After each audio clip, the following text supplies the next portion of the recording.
The Platform Sutra of the Sixth Patriarch. Number 2. Prajna. The next day, Prefect Wei asked Huineng to benefit sentient beings by lecturing on the Dharma. The master ascended the lecture seat and informed the assembly, "You should all purify your minds and concentrate on the great perfection of wisdom, Maha Prajna Paramita." Huineng continued, "Good friends, Bodhi is the wisdom of Prajna. People of this world possess it fundamentally and naturally. It is only because your minds are deluded that you are unable to become enlightened yourselves. You must rely on a great spiritual compatriot to show you how to see the nature. You must realize that there is fundamentally no distinction between the Buddha natures of the foolish and the wise. It is only because of delusion and enlightenment that you think they are different and that there are foolish and wise. I will now explain the teaching of the great perfection of wisdom for you, so that you will all attain wisdom. Listen well and attentively, and I will explain this for you. Good friends, people of this world always recite prajna with their mouths, but they don't recognize the prajna in the self-natures. This is like talking about eating, which doesn't satisfy one's hunger. If you just talk about emptiness with your mouths, you won't be able to see the nature for a myriad eons. Ultimately, this is of no benefit at all. Good friends, Mahaprajna Paramita is a Sanskrit word. Here we say, great wisdom going to the other shore. This must be practiced in the mind, not recited in the mouth. To recite it orally without practicing it in the mind is as unreal as a phantasm or hallucination, and as evanescent as dew or lightning. To recite it orally and practice it mentally is for mind and mouth to correspond. The fundamental nature is Buddha. There is no other Buddha apart from this nature. What is Maha? Maha means great. The ratiocination of the mind is vast, like space, which is boundless. Space is also without square and round, large and small. It is also neither blue, yellow, red, nor white. It is also without above and below, long and short. It is also without anger, and without joy, without affirmation, and without negation, without good, and without evil, without beginning and end. The fields of the Buddha are all identical to space. The wondrous natures of people of this world are empty, without a single dharma that can be perceived. The emptiness of the self-natures is also like this. Good friends, don't listen to me explain emptiness and then become attached to emptiness. The most important thing is not to become attached to emptiness. If you empty your minds and sit in quietude, this is to become attached to the emptiness of blankness. Good friends, the space of this world embraces within itself the myriad things and all the images of form, the sun, moon, and stars, and the mountains, rivers, and earth, the springs and streams that enrich the plants and forests, bad people and good people, bad dharmas and good dharmas, the heavens and hells, all the great oceans and mountains, including Sumeru. All of these exist within space. The emptiness of the natures of the people of this world are also like this. Good friends, that the self-natures can embody the myriad dharmas is great. The myriad dharmas are within people's natures. If one perceives the goodness and badness of people without ever grasping or rejecting their goodness and badness, one will not become tainted or attached. For the mind to be like space is called great. Therefore it is said to be Maha. Good friends, the deluded speak with their mouths, but the wise practice with their minds. Furthermore, there are deluded people who empty their minds and sit in quietude without thinking of anything whatsoever, claiming that this is great. You can't even speak to these people because of their false views. Good friends, the ratiocination of the mind is vast and great, permeating the Dharma Dhatu, that is, the cosmos. Functioning, it comprehensively and distinctly responds to things. Functioning, it knows everything. Everything is the one mind. The one mind is everything. With mind and dharmas going and coming of themselves, the essence of the mind is without stagnation. This is Prajna. Good friends, all Prajna wisdom is generated from the self-natures. It does not enter us from the outside. To not err in its functioning is called the spontaneous functioning of the true nature. When the mind is true, all things are true. When your minds are considering the great affair, you will not practice the small path. Do not always be speaking of emptiness with your mouth without cultivating the practice in your minds. That would be like an ordinary person claiming to be a king. You will never attain anything this way. Such persons are not my disciples. Good friends, what is Prajna? In Chinese, it is called wisdom. To always practice wisdom in all places, at all times, and in all moments of thought, without stupidity, this is the practice of Prajna. A single moment's stupidity, and Prajna is eradicated. A single moment's wisdom, and Prajna is generated. The people of this world are stupid and deluded, and do not see Prajna. They speak of Prajna in their mouths, but are always stupid in their minds. They always say to themselves, I am cultivating Prajna. In every moment of thought, they speak of emptiness without recognizing true emptiness. Prajna is without shape or characteristics. It is the mind of wisdom. To have such an understanding is called the wisdom of Prajna. What is paramita? This is an Indian word. In Chinese it is arriving at the other shore. If one understands the meaning of Buddhism, one transcends samsara. If one is attached to one's sensory realms, samsara is activated, just as waves arise on water. This is called the other shore. Therefore it is said to be paramita. Good friends, the deluded person recites with his mouth, and he does so with falsity and error. To practice in every moment of thought is called true nature. To be enlightened to this Dharma is the Dharma of Prajna. To cultivate this practice is the practice of Prajna. To not cultivate this is to be an ordinary unenlightened person. To cultivate this in a single moment of thought is to be equivalent to the Buddha in one's own body. Good friends, ordinary people are Buddhas, and the afflictions are Bodhi. With a preceding moment of deluded thought, one was an ordinary person. But with a succeeding moment of enlightened thought, one is a Buddha. To be attached to one's sensory realms in a preceding moment of thought is affliction. But to transcend the realms in a succeeding moment of thought is Bodhi. Good friends, Mahaprajnaparamita is the most honored, the supreme, the primary. It is without abiding in the present, without going into the past, and without coming from the future. It is from this that all the Buddhas of the 3 periods of time emerge. One should use this great wisdom to destroy the enervating defilements of the afflictions of the 5 skandhas.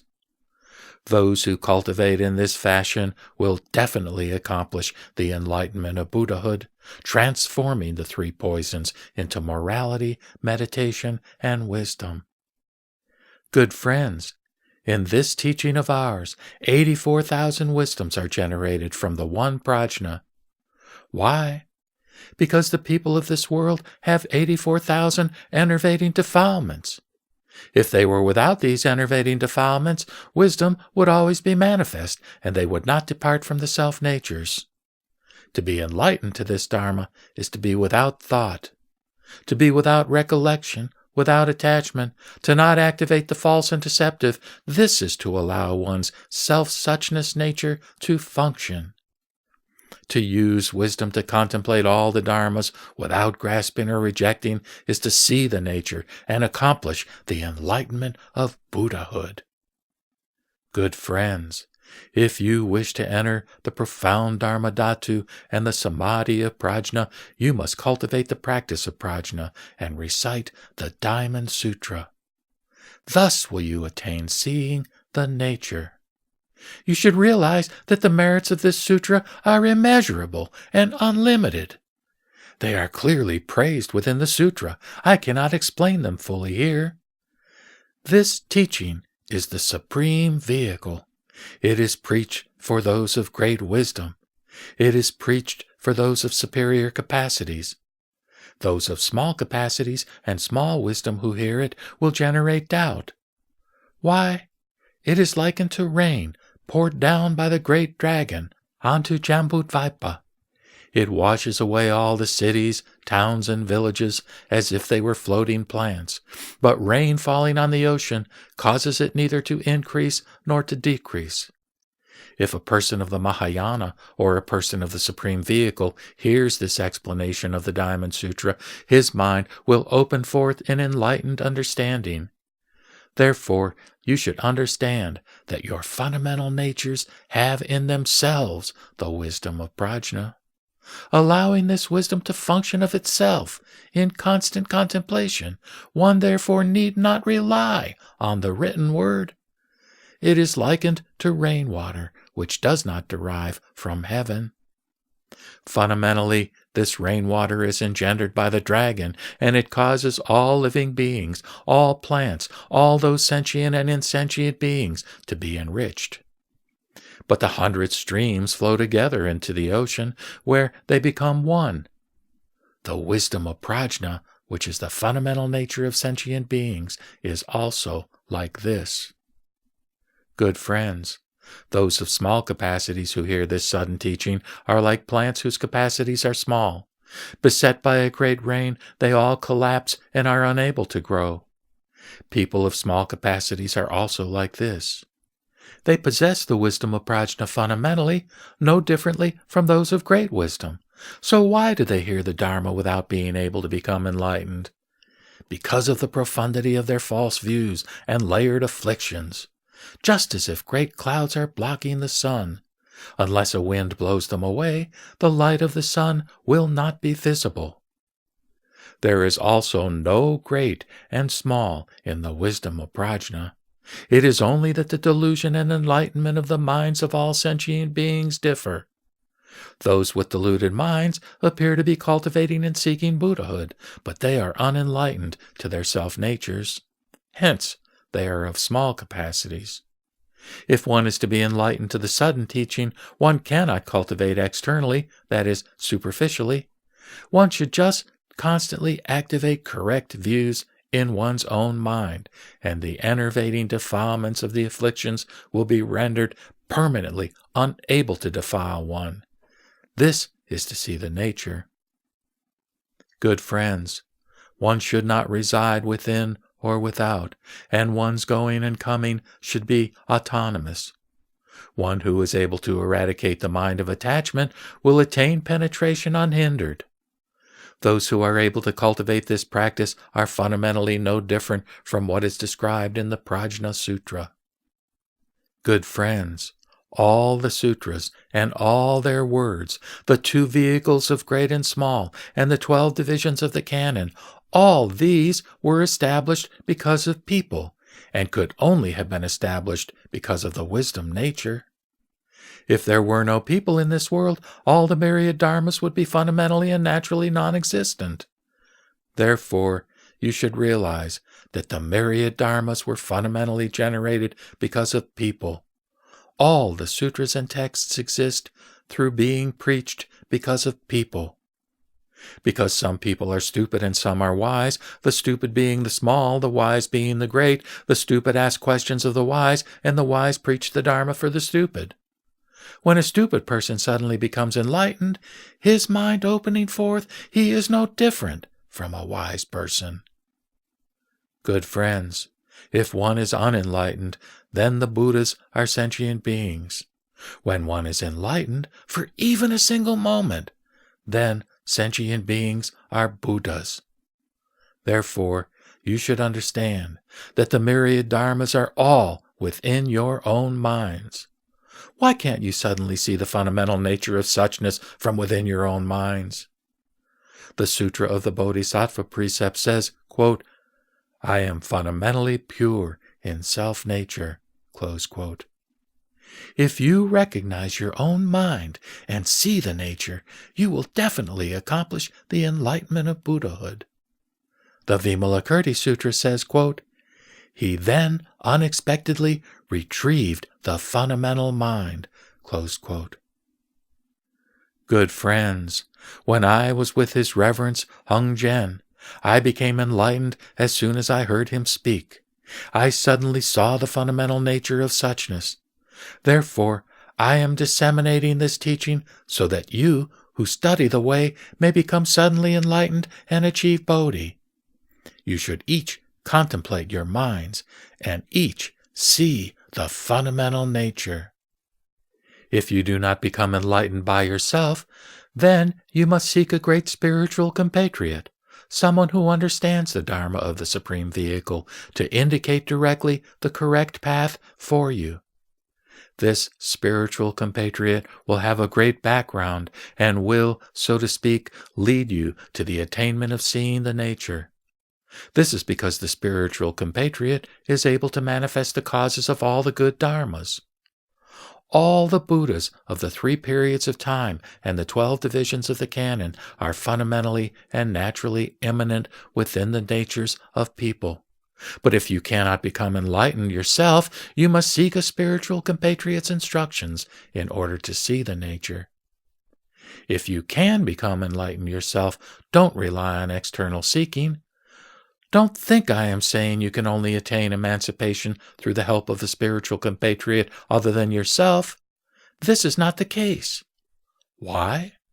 Within your own minds there is a spiritual compatriot who will help you become enlightened by yourself. If you activate the false and deluded, you will become all mixed up with false thoughts.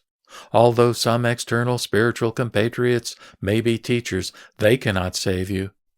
If you activate the correct and true and contemplate with Prajna, in a single instant, all your false thoughts will be completely eradicated.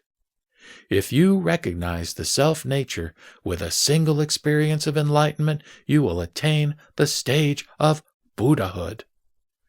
Good friends, in wisdom's contemplation, both interior and exterior are clearly penetrated, and one recognizes one's own fundamental mind.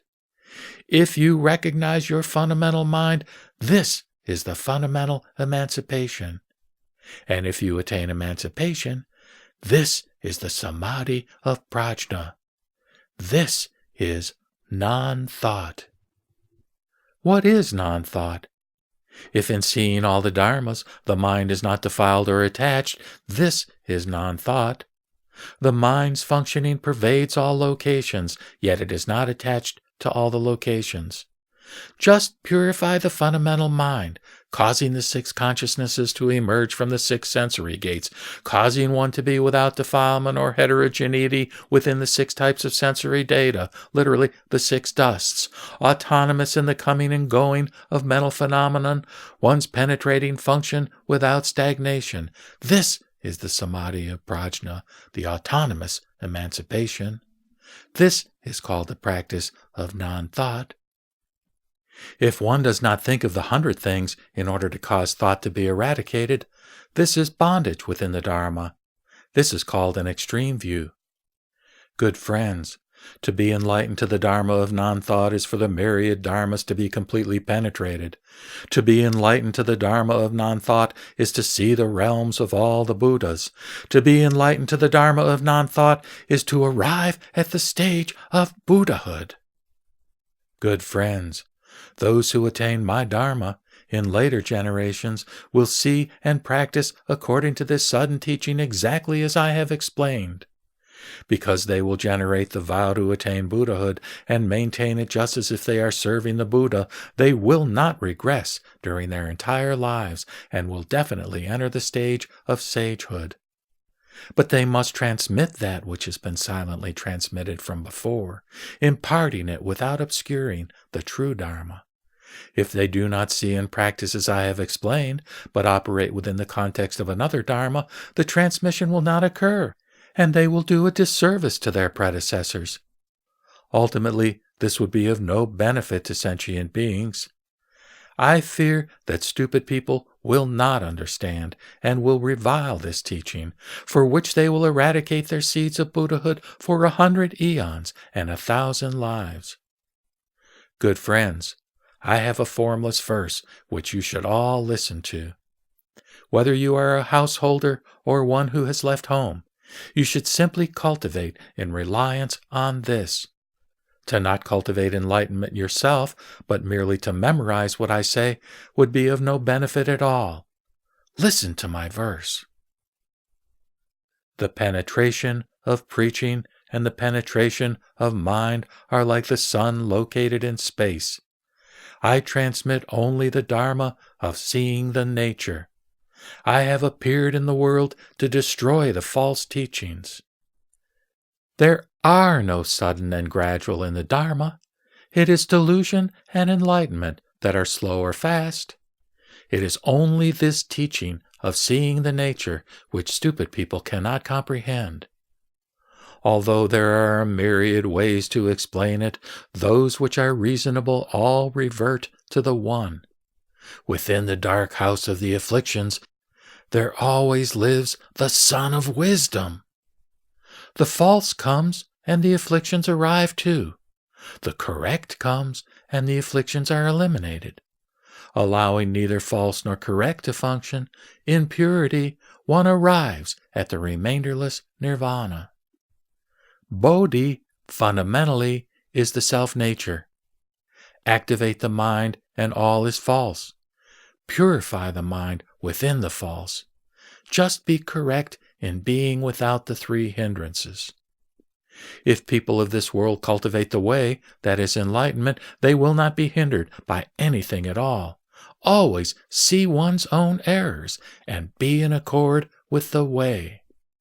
The categories of form have their own ways, and they do not hinder or afflict each other. If one seeks the way apart from the way, one will never see the way. If one passes one's life in prevarication, one will ultimately only cause oneself grief. If you want to see the true way, practice the correct, and this is the way. If one's eyes have no aspiration for the way, one will practice in obscurity and will not see the way. If one is a true cultivator of the way, one will not see the transgressions of the world. If one sees the errors of others, one's own errors will rather be augmented. If one considers others to be in error and not oneself, one's errors will automatically embody a transgression. Simply eliminate any inclination to see errors and smash away the afflictions. Repugnance and attraction have nothing to do with the mind. Stretch out both legs and lie down. If you want to teach others, you must have expedient means yourself. Do not make them destroy their doubts. This is what allows the self-nature to become manifest. Buddhism's being in the world is not separate from the awareness of the world. To seek Bodhi apart from the world is like searching for the horn of a hare. Correct seeing or views is called to escape the world. False seeing is to be in the world. When false and correct are completely destroyed, the nature of Bodhi is just so. This verse is the sudden teaching. It is also called the ship of the great Dharma. In delusion, one can listen to the sutras for eons, but enlightenment occurs in a moment. The Master spoke again. Now, at Tathan Monastery, I have preached this sudden teaching.